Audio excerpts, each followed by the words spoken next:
Luxury beliefs are ideas and opinions that confer status on the elite while often inflicting costs on the lower classes. A core feature of a luxury belief is that the believer is sheltered from the consequences of his or her belief. I left for the Air Force when I was 17, did 2 enlistments. By the time I was 25, I got myself to a position where I could study at a place like Yale on the GI Bill, and I started to hear strange opinions from elite college students and graduates and professors that I'd never heard in my life. We need to abolish prisons and legalize all hard drugs, and later it became kind of defund the police. Family and marriage are unimportant, and we need to evolve beyond these patriarchal notions of what monogamy is and luxury beliefs. They make you look good while hurting people who are lower down the social hierarchy.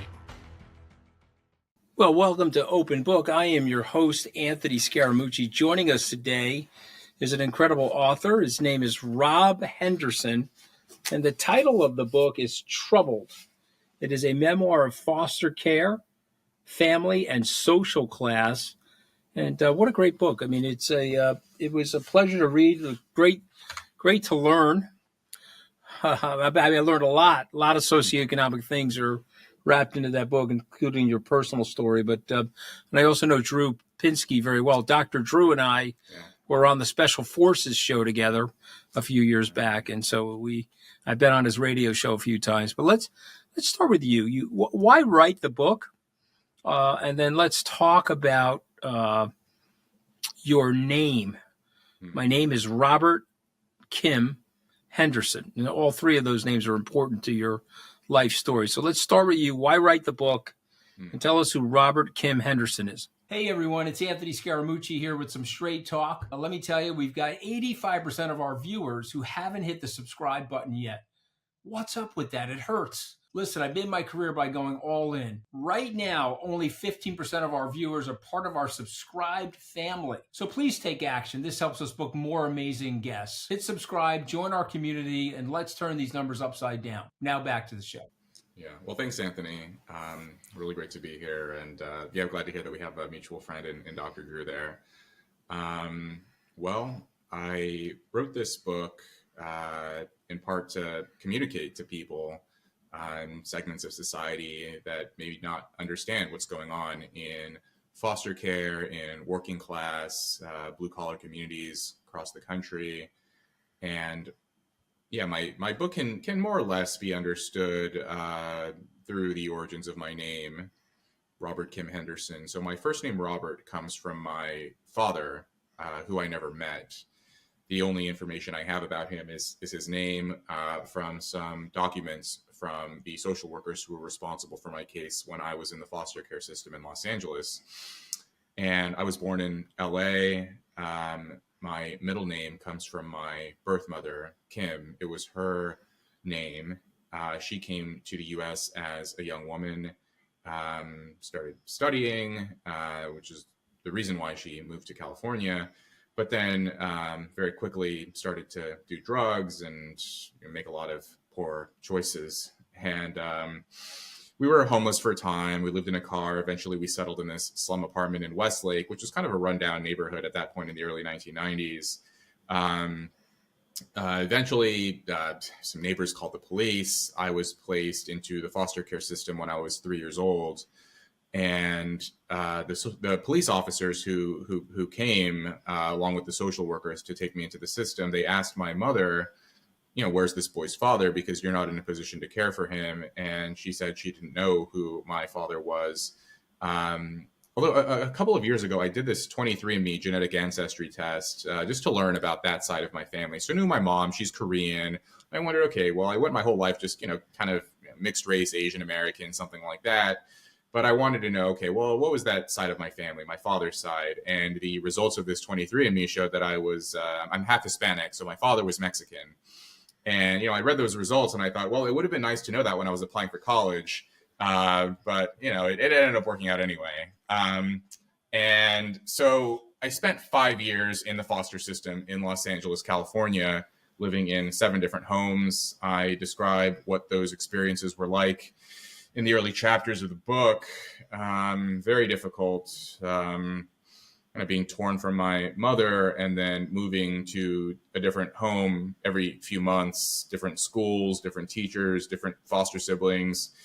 One of the things that was hard, I mean, it wasn't just that I wouldn't know where I would go from, or where I would be living from week to week, month to month, but then sometimes I'd enter a foster home and befriend some of my foster siblings, and then I'd see them taken either to another home or returned to their family of origin. And so it was just, a lot of loss in my early life. And then eventually I was adopted by this couple, married couple. It was a man and a woman and their young daughter who became my adoptive sister. She was their biological daughter. And this was the Henderson family, and that's where my last name comes from. And so this was the late 90s. My adoptive family and I, we settled in this kind of dusty working class town in Northern California called Red Bluff, which is a part of California that most people are not familiar with. It's about 3 hours north of San Francisco, kind of close to the Oregon border. It's very rural, very red. I mean, I checked the statistics for the last presidential election, and it was something like 72% for Donald Trump in my county. It's one of the poorest counties in California, very run down. Very few adults have college degrees. So my adoptive father was a truck driver. My adoptive mother was an assistant social worker. And so for a temporary period of time, I had this intact family. But then, like so many other families in Red Bluff and so many other parts of the country, my family, my parents divorced. There were custody disputes and financial catastrophes and a lot of drama. So they separated. My adoptive father stopped speaking with me. And so I was raised temporarily by my adoptive mother as a single mom. And at this point, I was 9 years old. So I did what a lot of 9-year-old boys do when they're kind of unsupervised and raised by a single mom who's working overtime to make ends meet. And I made friends with a lot of other kind of troublemaking 9 and 10-year-old boys in my town. And, we would drink beer and tequila, and moved on to generic Vicodin and weed, and go to the local gas station and see how many cold medicine pills we could take before we started to feel funny, and kind of went on from there. There's a lot more to this, which we can get into if you like, but I'll just fast forward here and say, eventually I enlisted in the U.S. Air Force when I was 17, right out of high school, where I barely graduated. And with some hiccups and some missteps along the way, ended up going to Yale on the GI Bill, and then off to the University of Cambridge, and then on from there. But, the book is really, there are personal stories there about what I witnessed firsthand where I was growing up in the foster system, and then in this working class town. But there's, like you mentioned before, there's some research and some statistics and survey data on what's happening with kids who grew up in these communities, what their lives look like, what families look like in these communities too. And I think that family piece was one thing that Dr. Drew, that caught his interest, because he's been an advocate for families and youth for a long time. And he, saw a lot of this in his sort of personal practice and in his show. So that's the very short version of the story, but I'm happy to sort of delve into any part of that you like. Well, listen, I appreciate you sharing. You share it beautifully in the book, but there are three big questions. I want to ask you all three before I end our show. The big three are, how do you do it, Rob? Because J.D. Vance looks like he did it. Right? He ended up going to Yale. He grew up in it looked like squalor. I don't know, people, he gets hit hard now. I'm not saying it's fair to him, whether the story's accurate or not. I believe that the story's funny. The story was accurate until he was running for president or vice president. Now the story's not accurate, but I'll take him at his word that the story is accurate. Your story is a beautiful story, but it's a painful story. There's tragedy in your story, and I guess where I want to go with the question is, how do you do it? How do you pull yourself? Look, I grew up in a blue collar neighborhood. I had two parents living in the house. They were dysfunctional. I was dysfunctional, but made it out of the neighborhood and rose and went to Ivy League schools and stuff. But you were further behind the eight ball than I ever could be. So how do you do it? Yeah, it's a good question. And yeah, JD, he was very kind. He read my book. His wife Usha also read it, and he provided a very nice blurb for Troubled. And I have a great deal of respect and admiration for him. I read Hillbilly LG shortly By the after way, it came I do out, and too. I mean, I'm yeah, not a Trump fan, as you know, but I, yeah, I, I respect JD. I think he's a very, very smart man, brilliant writer, and I mm, think he's capturing something about America that people need to hear. You are as mm, well. mm, But I'm just saying that your story, his story, these are very tough stories. What's mm. the X factor? Yeah. Yeah, well, it's an interesting point there that you brought up about poverty and squalor because I grew up about as or I was born into a situation in which I was as poor as you could be in a first world developed country, but then if you spend time in actually poor countries, then you realize that things are just so much different. I've spent time in like Malaysia, for example, like parts of Southeast Asia where people literally live in wooden huts and their floors are made out of concrete. And I'm thinking to myself, well, I grew up poor, but nothing like this. There's to me, this is why I mentioned early in the book that yes, material factors are important, but there's something else going on here. There's a kind of a cultural and spiritual problem in addition to material poverty. Um, and so, what's the X factor? There's always that question, Anthony, of like nature versus nurture, and genes and environment. Is it how you're brought up? Is it role models? Is it environmental factors, or is there something within you intrinsically? I think it was a little bit of both. One thing that I point out in the book is that I was always kind of a bright and curious kid, but I was so weighed down by those early experiences that you can have a kid who has a lot of potential, who would be academically inclined and is smart, but if they don't have the right kind of stimulation and models and people around them who are sort of cultivating that latent ability, then the kid's never really going to manifest it. And I talk in the book about how when I was in second grade, so I was 7 years old, I was living in my final foster home, and I was doing so badly in school that the teachers and the social workers thought I might have had a learning disability. And so they sent this psychologist to the home to administer an IQ test for me. And I scored below average overall. And I scored way below average on the verbal section. And it wasn't because I was dumb. It was because no one taught me how to read, and because I was changing schools every 6 months.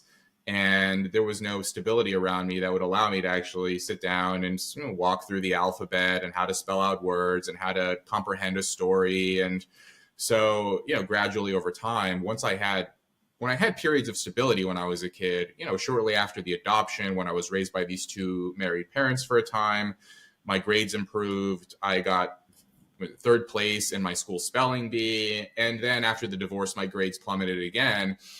And so, this isn't to say that every single kid, there's a hidden genius in them waiting to burst free if we just have the right sort of material conditions and family situations and everything. All I'm saying is that if you have a kid who is smart, you still need to have those factors in place for that to shine through. But I mean, Um, are you your own Asian tiger mom? no, Because I I wasn't. feel like you are. I feel like you Uh, beat the hell out of yourself almost to get yourself to where you are. not during my childhood and my teen years. I No, talk but at length about the you book. write Yeah. about it. It feels like a light went off in your teen years, and you were Yeah. like, "Okay, I'm getting out of this. I'm going to launder myself out of this situation." I feel like a light switched off. Switched on. What was there an epiphany? What was the moment where you said, "Hey, I'm moving"? Yeah. Well, that was the other thing. The X factor is, this is another sort of environmental component here, is if I had stayed in Red Bluff when I graduated from high school the way that my friends did, where I grew up, the only way you get out of that town is you either go off to college or you join the military. I barely graduated. I was not in a position to go to college, but I went to the military, and that immediately transformed my environment. I wasn't around the same kinds of influences and the same kinds of peers and temptations. The military was such a suffocating structure where, here are the expectations, and if you fail to meet them, here are the consequences. Very cut and dried. You do X, this is what's going to happen. Y happens. Consequences and penalties were swift and immediate, and so were the rewards. You do X, Y, Z, and you get promoted. You do X, Y, Z, and you're going to get court-martialed. It's as simple as that. And so that was really helpful for me as a kind of aimless, undisciplined young kid. And I think at the time I resented this. When I was 17, 18 years old, shipping out for basic training in the early days, I actually didn't. I thought I had made a mistake initially. Like, man, this really sucks. Like all these rules, all these, all these people telling me what to do. I had a little bit of this rebelliousness kind of lingering from high school. Of course, we But all then do. over time, I realized my life started to improve. Physically, I felt better. Mentally, I felt better. I felt proud of myself. I saw the look in my adoptive mom's eyes when she would see me and she could notice that there was a change in me. My sister, like people around me respected me more and I carried myself in a different way. And once, it was not an immediate, oh, light bulb went off, my life is better now. It was more so gradually I started to pick up on these things such that, by the time I was in my early 20s, I started to realize like, oh, maybe I do have some potential. Maybe I can turn my life around and move forward and, improve myself, not just with the military, with the assistance of the military, but also kind of internally. And that's one of the things I point out is that I think a lot of people believe that if you want to be successful, you need to have motivation, or if you don't have motivation, you're not going to be successful. I need that motivation. But what the military taught me is that what's more important is self-discipline. That I'm going to do this regardless of how I feel. I don't feel motivated, I'm going to do it anyway. And initially that discipline was imposed from the top down, from this organization, this military structure that I was in, where I had to do something regardless of how I felt. But then gradually I learned to do that on my own, cultivating this internal discipline within myself of, I have all these things I have to do and I don't want to. Knock them out, do them anyway. And you string enough days like that together and eventually your life starts to change. And so that was a big lesson for me during those years. Talk about luxury of beliefs. You coined this phrase. What are luxury beliefs? What does that mean? Well, luxury beliefs are ideas and opinions that confer status on the elite while often inflicting costs on the lower classes. And a core feature of a luxury belief is that the believer is sheltered from the consequences of his or her belief. And I came up with this idea. The idea started to take shape in my mind when I arrived at Yale. So, I left for the Air Force when I was 17, did 2 enlistments. By the time I was 25, I, had gotten myself to a position where I could study at a place like Yale on the GI Bill. And I started to hear strange opinions from elite college students and graduates and professors that I'd never heard in my life, not where I grew up, not in the military. And suddenly I'm hearing that, we need to abolish prisons and legalize all hard drugs. And, later it became kind of defund the police. Family and marriage are unimportant. And we need to evolve beyond, these patriarchal notions of what monogamy is and all these kind of newfangled ideas. And so at that same time I was having those interactions and experiences, I was reading a lot about class and status and the history of social class in America and in other countries as well.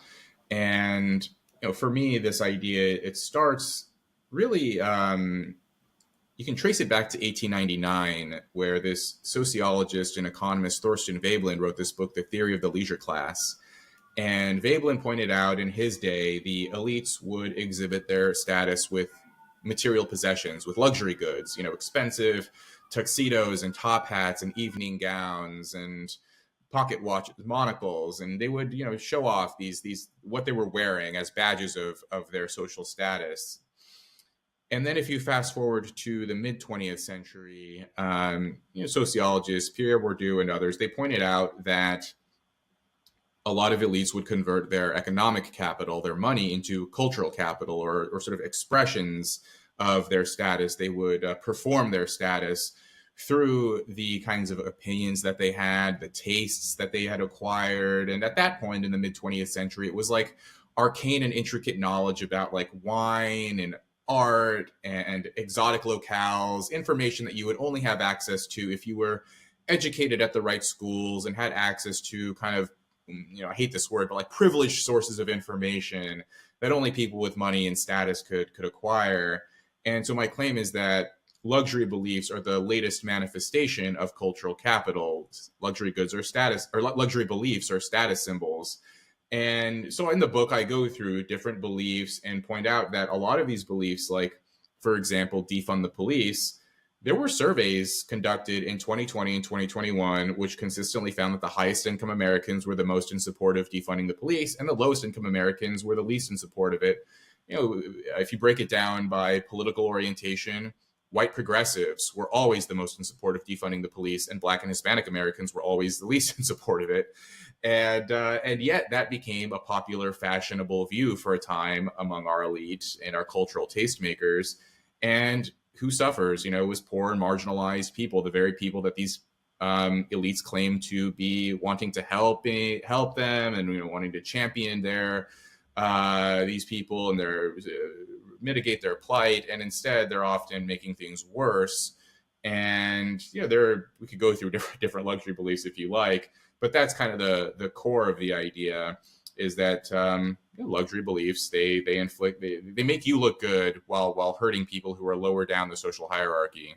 I think it's a brilliant concept, and I'm going to add it to my personal lexicon. We took 5 words out of your book, and I'm going to read you the word. And when I say the word, I want you to come back to me with something, a thought. Okay, so if I say the word family to Rob Kim Henderson, what do you say? Well, am I supposed to give one word answer back? Well, you can give me a sentence, a word, a sentence, something you think about. Well, I think stability. Stability. Yeah. I mean, what if I say? That, go ahead. I'm sorry. Yeah. Go ahead. Well, I was just going to say, if we're a lot of people across the political spectrum, they claim to care a lot about inequality and social mobility, particularly on the left. You hear a lot about inequality, but one of the things that Melissa Carney points out in her book, The Two-Parent Privilege, is that the number one predictor of a child going on to graduate from college is being raised by 2 married parents. Mm-hmm. And so that is what comes to mind when I think of family. Mm-hmm. All right. How about I say the word class? It's complicated. It's not the same thing as money. There's a great book on class by Paul Fussell, where he points out, class really comprises 3 different components. Money, but money is not enough to kind of rise in social class. If you win the lottery, you don't suddenly join the upper class. There's money, then there's education. Were you sort of educated in the right places, and do you move in the right circles? And then finally, there's cultural capital. Do you have the right opinions? Do you know how to get by in these different communities? All right, well said. What if I say the word luxury? Luxury beliefs. It's expressions of status. Okay. How about the word troubled?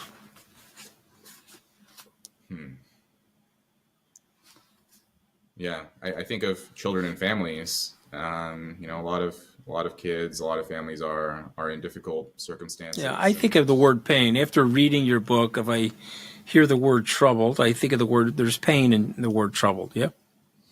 Yeah. It was initially so painful that I almost wanted to give the book a different title, but I thought that was the most honest one.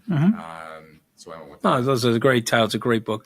Okay, last word, and I'm going to give you the last word. And it's 2 words, Rob Henderson. Wow.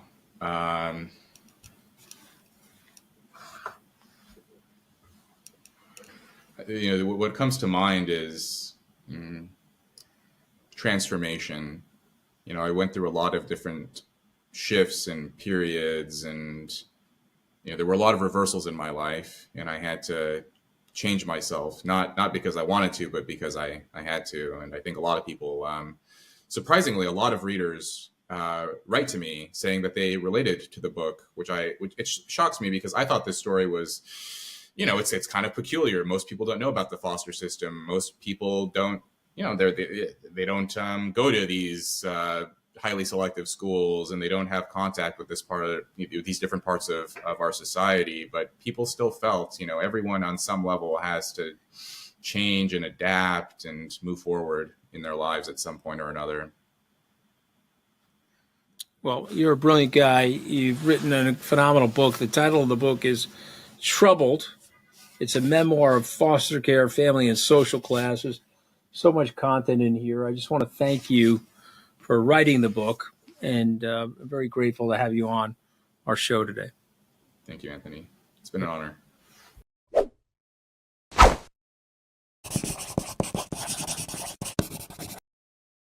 I had a guy who grew up in several foster homes. His name was Rob Henderson, Right. and he grew up incredibly poor, Right. and he made it to Yale University, and he's super successful. Do we know a lot of stories like that?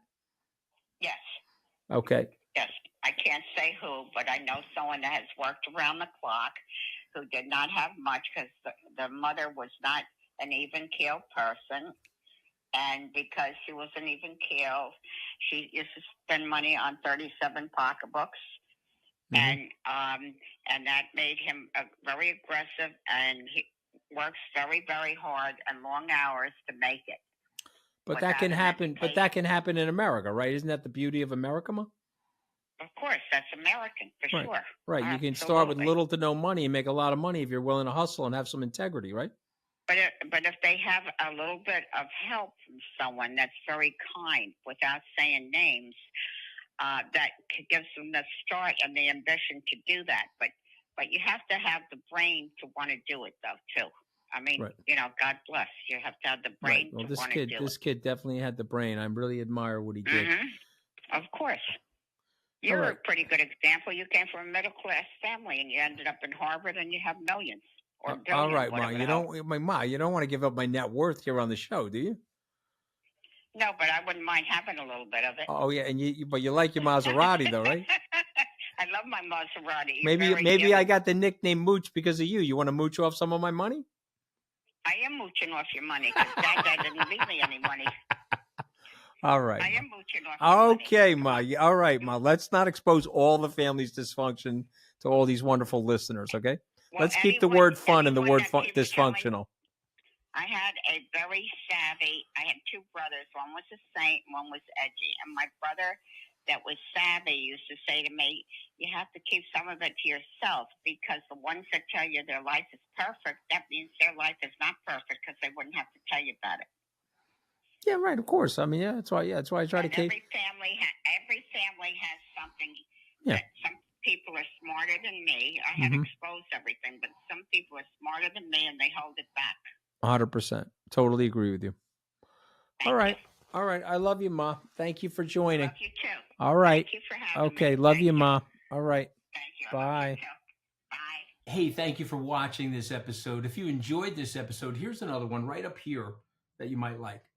No president in history has ever wanted to be investigated. No person in history has ever wanted that. But presidents, and I would include Nixon, and I would certainly include Reagan, Bush, and I would include Clinton, all the way up through now, have understood that there does need at times to be some sort of DOJ investigation. It needs to be carried out with some level of independence. Now, various presidents have taken various steps to undermine that, but they've never gotten to the point where Trump is right now of, there will be no investigation of me. Anyone who thinks about it will be fired and maybe prosecuted yourself. But the second thing is, what Democrats did during the 4 years between Trump's presidencies do not excuse or justify what Trump's doing now. But Democrats don't have clean hands here. There's hypocrisy on the Democratic side also. For all the talk of rule of law and all men are created equal and treated equal under the law, I don't think you can support that in an objective sense when you look back at all of the cases that were brought against Trump. Welcome to Open Book. I am your host, Anthony Scaramucci. Joining us now is best-selling author, CNN legal analyst, and dear friend, Ellie Honig.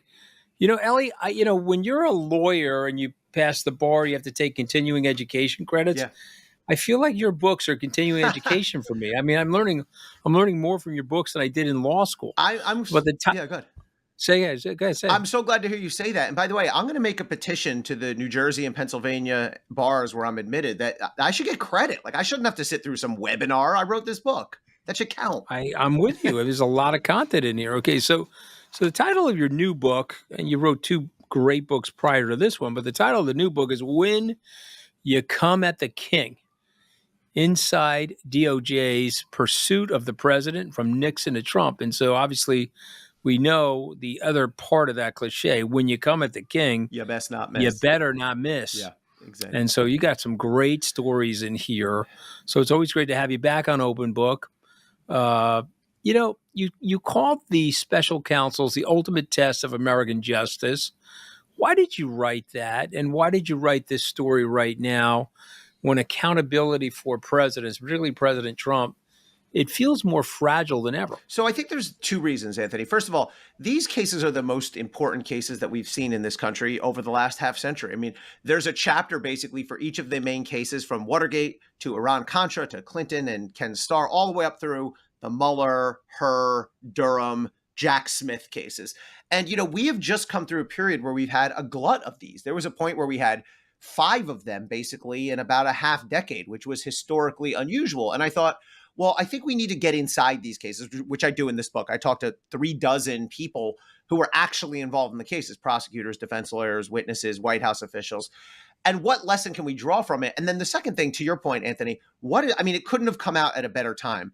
What we see Donald Trump doing now, day by day basis, even just this past few days when Trump is ordering Pam Bondi, that I want you to indict Letitia James, I don't care really what the evidence is making the point, and this goes to the title of the book, that what the Trump administration is doing now is pure payback. It's retribution. It's when you come at the king, you best not miss. And I don't mean to, and I don't celebrate that. I use this descriptively. In fact, in the book, I argue this is incredibly dangerous. This is a complete misuse of DOJ's prosecutorial power. And really what's happened now is Trump has kicked down the wall of independence that used to define DOJ to keep it what it was. I feel like, I want to test something on you. I was reading your book, and I said, I feel like if Trump had won re-election, we wouldn't be in the trouble that we're in. Hear me out for a second. In 2020, you mean? Yeah, he had a lot of Republicans still on the playing field with him. I mean, traditional Republicans. He was still adhering to some basic ideas about the presidency. You wouldn't have had the big insurrection, the January 6th disaster, right, which is now in the public lore. We'll call it the insurrection, but it also called into question and made many Americans question their own election integrity, which is exactly what our adversaries would like us to do in the country.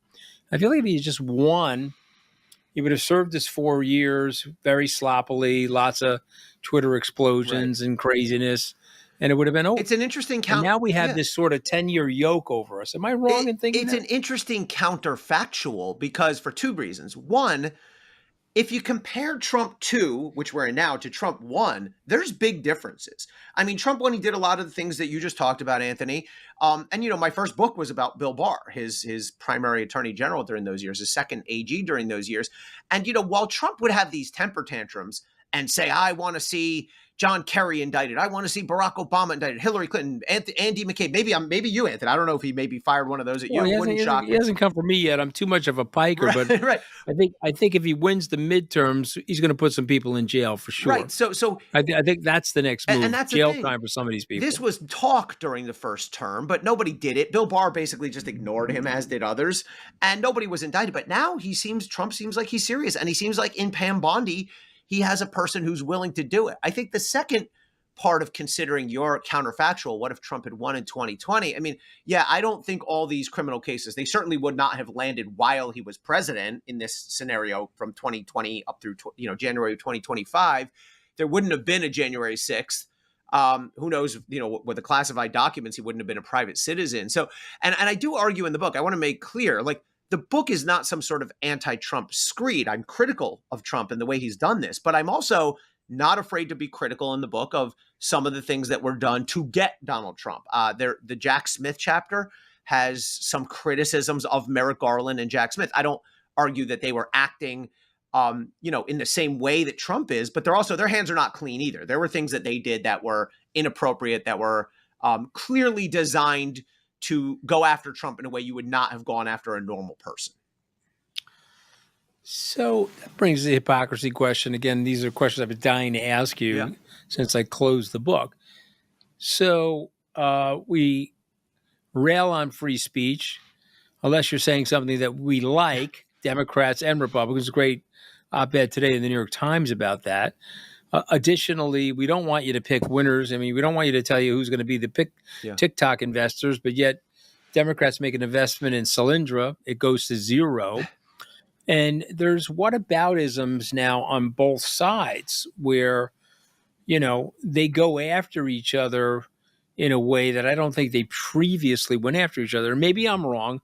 You point out Nixon, you give up other situations, the Iran-Contra, things like that. Right. But it just seemed like it was tamer, Ellie, or was I just younger and more naive? No, or you tell me. It was different. I mean, it used to be that, and again, I talked to Watergate prosecutors, Iran-Contra prosecutors, both sides of the Clinton Starr case. It used to be, look, no president in history has ever wanted to be investigated, right? No person in history has ever wanted that. But presidents, and I would include Nixon, and I would certainly include Reagan, Bush, and I would include Clinton, all the way up through now, have understood that there does need at times to be some sort of DOJ investigation. It needs to be carried out with some level of independence. Now, various presidents have taken various steps to undermine that, but they've never gotten to the point where Trump is right now of there will be no investigation of me. Anyone who thinks about it will be fired and maybe prosecuted yourself. But the second thing is, and I think what Democrats did during the 4 years between Trump's presidencies do not excuse or justify what Trump's doing now. But Democrats don't have clean hands here. There's hypocrisy on the Democratic side also. For all the talk of rule of law and all men are created equal and treated equal under the law, I don't think you can support that in an objective sense when you look back at all of the cases that were brought against Trump. I mean, before we get into the criminal stuff, the Letitia James case, look, I don't think Letitia James should be indicted now. I don't think there's a case there. Todd Blanche doesn't think there's a case there. But her lawsuit against Trump was ridiculous. And I said this many times, Anthony, publicly, I'm sure probably with you. She ran for office on Vote for Me and I'll nail Trump. She goes, I don't know what, something, I'll sue him, I'll indict him for money laundering. She brings this ridiculous lawsuit. And just the other day, a liberal appeals court in New York throws out the whole financial penalty for exactly the reasons I was saying. There was no real victim. So now he's still liable, but the financial penalty has been zeroed out now. That's quite a rebuke. I think the Alvin Bragg hush money case was ridiculous. It certainly backfired politically. I think that'll get thrown out. And I think if you look at, I'm not even going to talk about Fonnie Willis. That case was a joke and sidetracked itself.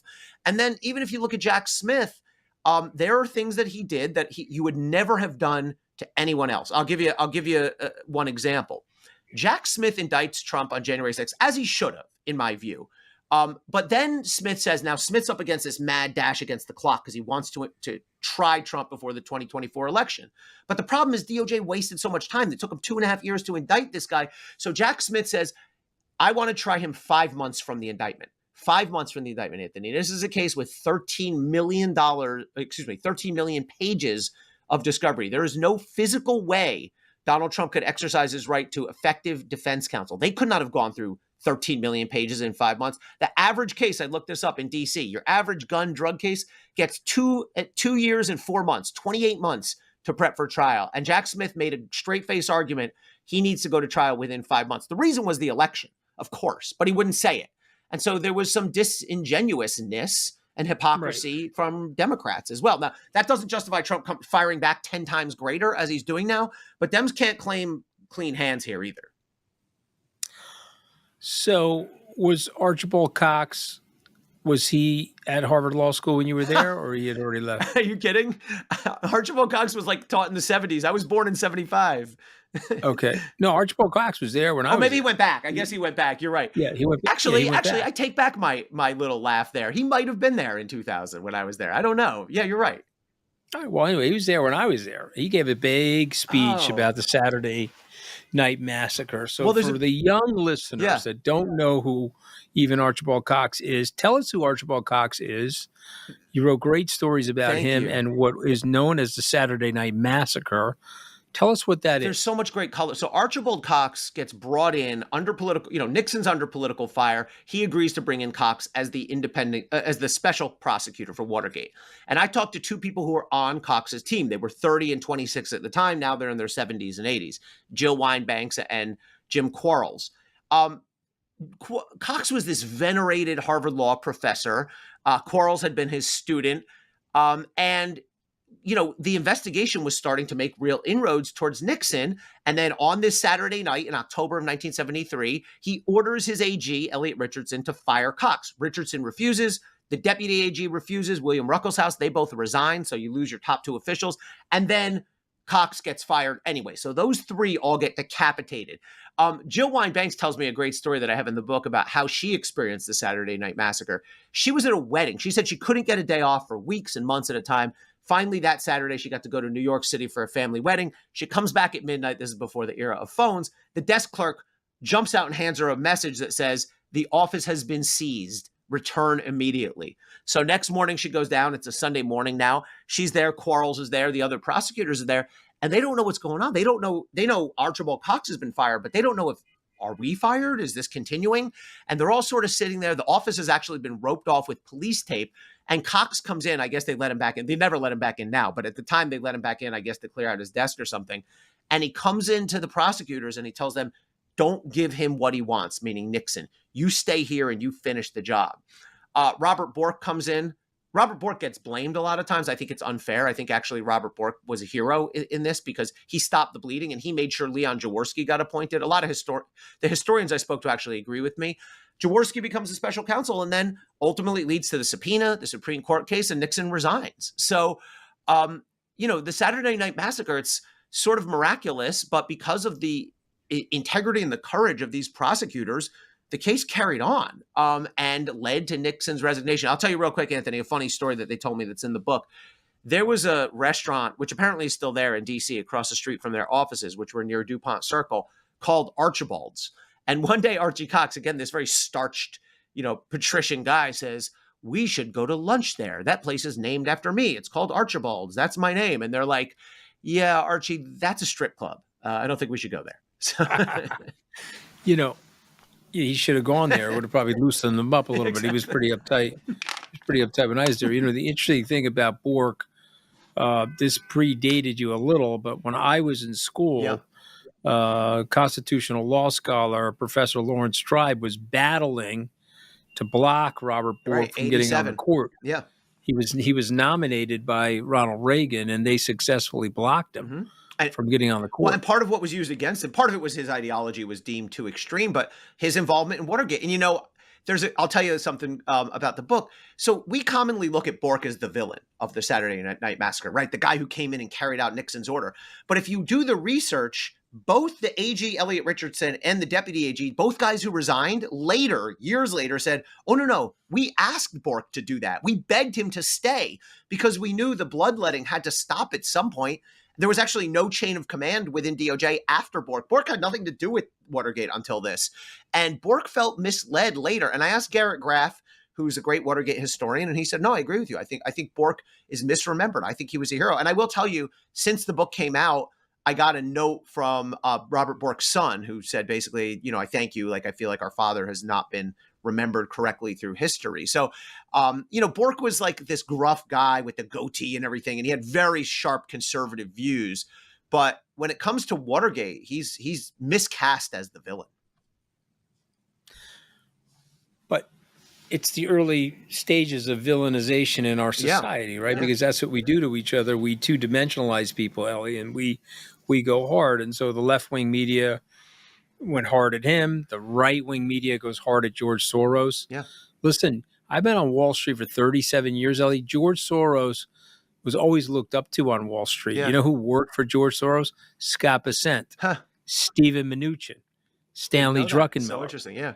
Yeah, they all went to work for him. It just becomes a buzzword. They just say the word Soros. And because he went against Cheney during the Iraqi war. And so the conservatives said, we're going to do to George Soros what the hard left did to Robert Bork. Yeah. Yeah. I mean, and look, there's a verb they now. Villainize and demonize. If you look at the Urban Dictionary, to get borked is actually a word now. It means basically to get demonized in that way. Yeah.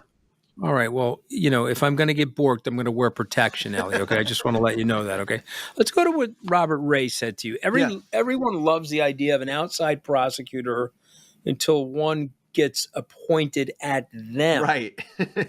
So what a true line, right? I mean, so evidential in your book. Yeah. So look, because these guys are like, yeah, we're going to have a special prosecutor. And then when it starts picking and probing at them, they flip out. I mean, Bill Clinton signed the final reauthorization of the independent counsel law in 94. George H.W. Bush, I have in the book, actually told the guy he had just beaten 2 years before, actually said to him, I would not recommend signing that. Like, this law is a problem. And Clinton, I don't know if he wanted to or not, but he obviously felt like he had no choice. And what ends up happening, he becomes the receiving end of the whole Ken Starr thing. But I certainly do not argue in this book that special counsels or independent counsels are perfect. They're highly, vastly imperfect. A lot of this book is exposing that. But I also think we do need some sort of mechanism in place so we don't end up with no check on the president like we have now. Bob Ray is an interesting figure because he ends up replacing Ken Starr.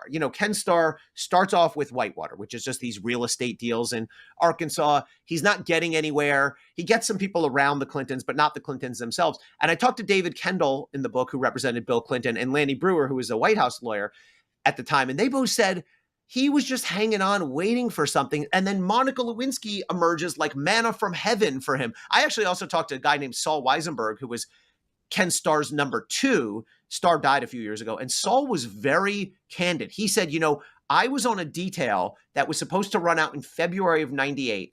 And I felt like we were playing out the string. But the Monica stuff hit in January of 98. And I thought, ooh, now I'm going to stick around. This is getting good.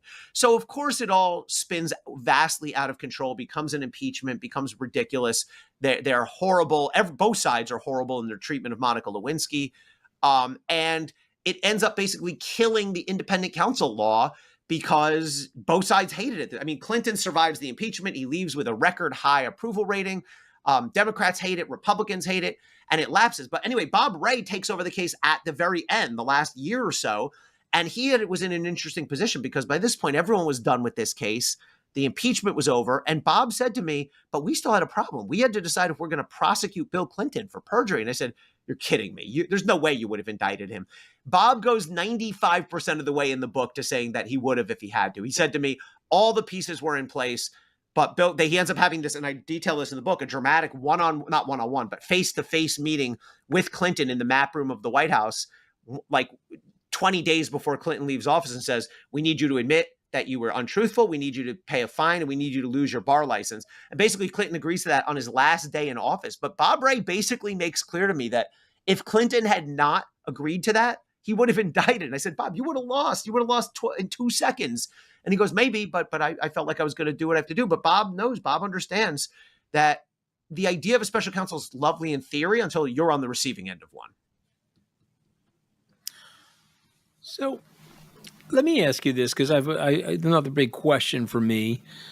The presidential immunity case, would Nixon, under that ruling, have gotten in trouble? Ooh, see, I love that question, because what I argue in the book is the ruling is very broad and vague, and it no question will make it harder for people in the future to prosecute presidents. But there still is conduct that can be prosecuted. And I think my argument would be what Nixon did there would be prosecutable, because he was in on, to some extent, the break-in. He knew of it, or he knew of it shortly thereafter. He was in on the cover-up. But that's political. If your political arm is committing crimes or whatever, that's pretty clearly, even that is outside the scope of the immunity ruling. It would be a little oddly, it would probably be worse conduct, but actually more within the immunity ruling if he was using his own cabinet members or federal executive branch officials to commit these crimes. But the fact that he was doing it with private citizens engaged in political activity, so that's a great example. Like, some people say no president could ever be prosecuted again. I don't think that's true. I think if you really look at the immunity opinion, there is plenty of conduct that can still be prosecuted. I do argue in the book that the immunity decision went way too far, but I also argue that doesn't mean everyone should just give up on accountability for all time. I've heard, and I want you to react to this. I've heard that the Supreme Court's afraid of Trump. I've heard that Roberts is worried that he's going to render a decision against Trump, and Trump is going to flip him the bird, and he's going to get no support from the Congress or other elements of the government. Do you think that that's bogus? I don't buy that. I don't think the Supreme Court is like loves Trump. You'll hear something, these guys. I mean, maybe Alito and Thomas, but no, I mean, there's very little Trump can do to them. The only thing he could really do is defy one of their orders and sort of bring us into this crisis moment. But he's had chances to do that. And while he has defied the spirit of some of the orders, including those early immigration orders, he hasn't quite stepped over the line of overtly defying an explicit order from the Supreme Court. So I don't think they're afraid of him. I think I can understand they're concerned he might do that, but I don't think they're pulling punches or doing him favors because of that. All right, I just want to throw that out. Look, there they rule against him a lot. Them. They rule against. There's this notion out there of they're always they've ruled against Trump quite a bit. Give me one example where they ruled against him. Several of the immigration cases where they said you have to give people due process that he wasn't giving. Some of the firing cases and the withholding of federal funding cases, they've said you can't do that. They ruled against him on his tax returns when he got subpoenaed for his tax returns. They refused to block Jack Smith from releasing his special counsel report. Like, there's a lot. I mean, he's done well with the Supreme Court, but it's not like he's gone undefeated with them or they've always sided with him. By the way, I should say, I know you're financially focused. I believe they're going to strike down the tariffs too. That's coming up in November. So you're reading my mind because I'm dying to ask you that question. So this is not investment advice. Let me make clear. So I don't, but I think that case, we know the Supreme Court is expediting and hearing it in November. I think they'll probably rule by the new year, right around then. And Trump has lost the first two rounds of this in the district court and the Court of Appeals. And I think what Trump has done in passing these tariffs actually violates conservative principles because Congress holds tariff power, not the president. If Congress is going to delegate a power like that, they can, but they have to do it clearly and unambiguously in a statute. And this statute that Trump has used, the IEPA, the Emergency Economic Powers Act, International Economic Emergency Powers Act, A, arguably doesn't cover tariffs at all, and B, isn't specific enough. So I think if you use traditionally conservative legal principles, he loses. I mean, definitely the three liberals will be against him because they always are, almost no matter what. And I think he's going to lose at least two of the conservatives. If I had to guess, don't invest based on this, folks. I know a lot of you wealthy Wall Street people will listen to Anthony, but if I had to guess, I would guess it's going to get struck down. Okay, but there's big consequences to that. That means there's $1 trillion or so of tax revenue, because that's all tariffs are. I mean, the president is telling the biggest lie of lies. He says all the countries are paying the tariffs. No, it's the importers. The consumer is paying the tariffs. Well, the importers pay it and pass it to the consumer. Yeah, of course. Yeah, of course. It's a consumption tax. Yeah. We both know this. Yeah. So what happens? They have to return the money to the people that they So I think the answer is that the importers can actually try to recover the money they've paid. Yes. There is some case law on it. But on a going forward basis, the tariff nonsense, him coming down from Mount Evil with the Orange Moses right, with I know the tablets, all of that stuff's going away then. Yeah, I mean, there are some tariffs that are separate from the ones he announced on Liberation Day back in April. There are some on certain types of raw materials and things that could stay in place because he's done them under different legal guidance, legal authority. But those whole Liberation Day tariffs, if the Supreme Court strikes them down, they're all dead. So, I'm sure the financial industry and markets will be watching that case more than probably any case in a long time. The market's not set up for that, just so you know. The market expects the Supreme Court to rule with them. Oh, is that right? So, yeah, I think so. Okay. Yeah, I think that's how the market's acting. I mean, that's my prediction. Okay. I hope you're right. I think it's been insanely stupid to do this. Yeah. So, are you more optimistic or more pessimistic and cynical about America and holding the powerful to account after writing this book? I think I'm more optimistic than the average person, right? I mean, I think a lot of people have sort of gone to the point of no one's ever going to be held accountable. But I think if it's done in a measured and fair way, I propose a policy at the end of this, a way we can sort of change the way we structure these special counsel cases to yield better results and more permanency. But I think we can still hold people to account. I think Trump has defied the rules in a lot of ways, has defied the normal laws of gravity. I also think some of the Democratic missteps and oversteps, this is really the subject of my second book, undermine the effort to bring him to justice. The second book I wrote in 2022, while all these Trump cases were about to get started, I said he's in the book, basically, he's going to get indicted probably more than once. And everyone's telling you he's going to go to jail and the walls are closing in, but it's not going to be as easy as you think. And here's why. And that ended up all being true. But I still do think we can, it's not going to happen. Look, let's be real. it's not like this administration over the next 3 years is going to have some sudden epiphany and go, oh yeah, we need to allow for better accountability. But this book is largely a pitch to whoever comes next, be it a Republican or Democrat, J.D. Vance or, Kamala Harris or Gavin Newsom or whoever, that this can work. We can have, and we do have a history, not a perfect history, but a history of meaningful accountability through this idea of special counsel or outside prosecutors. There's things we need to do to change it, but I'm not ready to give up on accountability for all time. All right. So you've done this podcast before. I've got 5 words I want to present to you, and I want you to react to them. Okay, you ready? Yes. I say the word Nixon. You say what? I can respond in more than one word. Yeah, of course. Got meaningful accountability imposed on him because of brave prosecutors. Clinton. Abused his power, mistreated Monica Lewinsky, but ultimately was over-pursued by Ken Starr. Okay. Joe Biden. Biden was fairly exemplary when it came to his respect for the independent Justice Department until he pardoned his own son and blamed politics in a Trumpian statement. I think that pardon undermined Joe Biden's legacy. After telling us for months he would do no such thing because he respected the justice system. Yeah. And that was probably not an auto pen pardon. Let's put it that way. All right. How about Trump? Has gotten away with almost everything and will redefine the way that we look at the justice system and accountability from here on. Yeah, and Democrats, trust me, there will be ambitious Democrats that take advantage of and study Trump's playbook. Yeah. So, all right, let's go to the last 2 words, special counsel. You say what? Imperfect, but better than any other system and can be improved.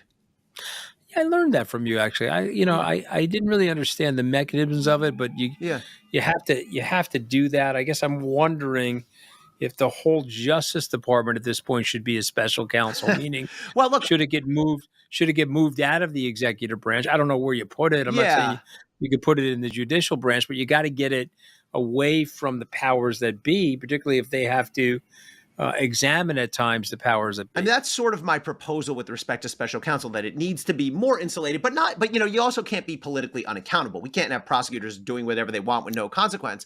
But there are models for that. And I will tell you, I pulled it from not only scholarly articles, but from these people. Like I asked the lawyers, the players, what rules do you think worked and didn't work, and what would you like to see happen? But I agree with you. I would like to see some sort of, you can't pull it out of the executive branch entirely, but I would like to see it more independent, more insulated. Well, listen, the book is awesome. When you come at the king, inside DOJ's pursuit of the president, from Nixon to Trump. I'm sorry I don't have the book in front of me. I would also hold it up, Ellie. Hold it up. Hold the book up. I was looking for the book this morning, but I have it at home. There you go. Love the book. It's from Ellie Honig. Thank you so much for joining us once again on Open Book. Great to see you, Anthony. Thank you.